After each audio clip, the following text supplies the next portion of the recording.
He solved cases no one else could. He caught the world's most dangerous criminal. But was L a detective, or just a broken mind playing God? Welcome back to Anime Analyzed, where we don't just watch anime, we dissect the minds behind it. Last time, we looked at Light Yagami, a genius who believed he was above the law. We showed how his narcissism and God complex didn't make him a hero. They made him a psychopath. But here's what I didn't say then. The real horror of Death Note isn't just that a monster became a god. It's that only another monster could stop him. Today, we flip the coin, because the man who stopped Kira might be just as dangerous. This is why L is a sociopath, and why that's genius. Part 1. The Genius Mask. L Lawliet isn't just smart, he's a once-in-a-century mind, an estimated IQ of 230, a strategic vision so advanced even Interpol bows to him. And yet, he lives like a ghost. No name, no face, no home, just a laptop, a sugar cube, and a mission. On the surface, he's eccentric. He sits like a child. He speaks bluntly. He eats sweets like they're fuel. But look closer. This isn't quirkiness. It's camouflage. His odd behavior hides something far more unsettling. Total emotional detachment. Think about it. When has L ever shown grief? Joy? Love? Even when Watari dies, his reaction is cold, calculated, not sadness, strategy. And what about his relationships? He uses Soichiro Yagami like a pawn. He manipulates Misa Amane without remorse. He turns the entire task force into tools, dispensable, replaceable. That's not leadership, that's control. In psychology, we call this social masking. A person acts strange not because they're harmless, but because they don't care about social rules. They live by their own code. And L's code? Win the game, at any cost. Part 2. The Sociopath Checklist. Now let's run L through the clinical checklist, not to label him, but to see the truth. First, lack of empathy. He shows zero concern for the toll he takes. Soichiro nearly dies from stress, and L doesn't flinch. He puts innocence in danger and calls it necessary. Second, emotional detachment. No friends, no family, no love. His only connection, the puzzle. When he says, "I want to meet you, Light," it's not curiosity, it's obsession. Third, manipulation. He lies constantly, withholds information, sets traps for allies and enemies. Remember when he handcuffed himself to Light? Not trust, not partnership, surveillance, control. Fourth, rule-breaking behavior. L doesn't follow laws, he bends them, hacks governments, invades privacy, operates outside every system because he believes systems are flawed. Fifth, parasitic lifestyle. He relies entirely on Watari for food, shelter, tech, identity, and gives nothing back. He consumes resources without reciprocation. Sixth. If you enjoyed this breakdown, hit like, subscribe, and ring the bell. Let me know in the comments, who should I analyze next?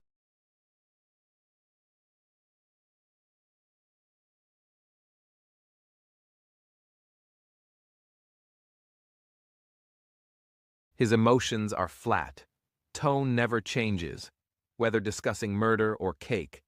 The only time he seems alive? When the game gets harder. No, L isn't just weird.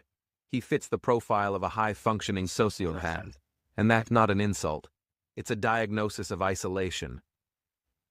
Part 3. The Mind Games. Let me tell you something most people miss when they watch Death Note. L isn't really fighting for justice. Not stern, but thoughtful, almost revealing a secret. Not in the way we like to think. He's the world's greatest detective, but deep down, he's just like Light. He's chasing stimulation. Light, it seems you're bored again. Remember how Ryuk said Light was bored with the world? That's exactly L. He hides it behind sugar cubes and riddles. But without a real challenge, L feels hollow.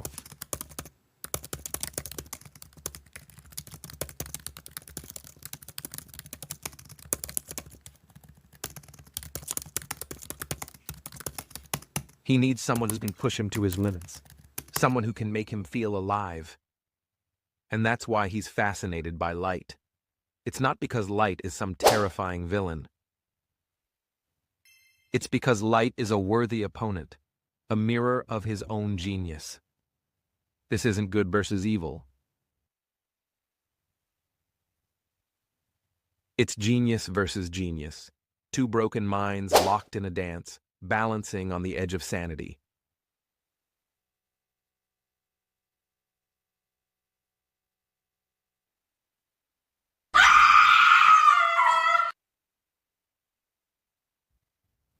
A chess player begging for the one game that might finally mean something. For L, this was never about saving the world. It was about proving he's the best. And if the world burns in the process, that's just collateral damage in the greatest game he'll ever play. Part 4. Was he evil or necessary? L dies believing he failed. But in truth, he won. He exposed Kira. He protected the world from a god who saw humans as trash. Yet here's the irony. To stop a monster, society needed another monster. Not a hero, not a savior, but a mind so detached from humanity, it could fight fire with fire. The world remains divided. So was L Yeager a known sociopath? only as Kira. Yes. Public Did he opinion lack is empathy, split. manipulate others, and live outside moral norms? Also yes. But sometimes the world doesn't need a hero. It needs a weapon. Final, resolute. And L, he wasn't built to save people. He was built to win. And in that role, he was perfectly designed.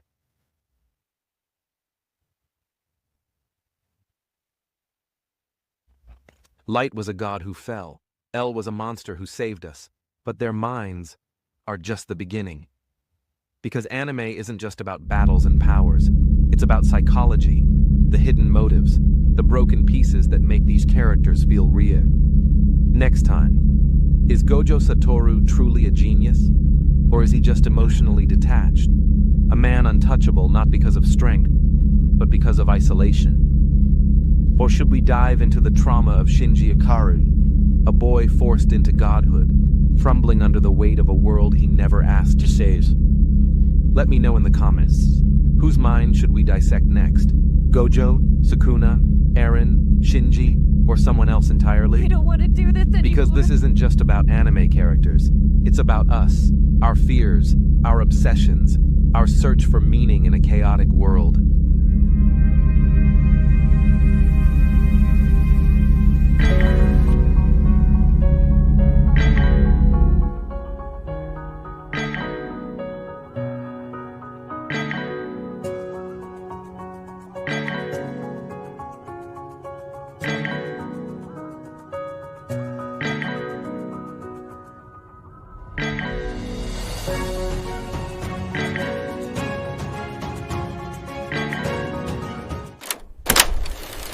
If you enjoyed this breakdown, say it below.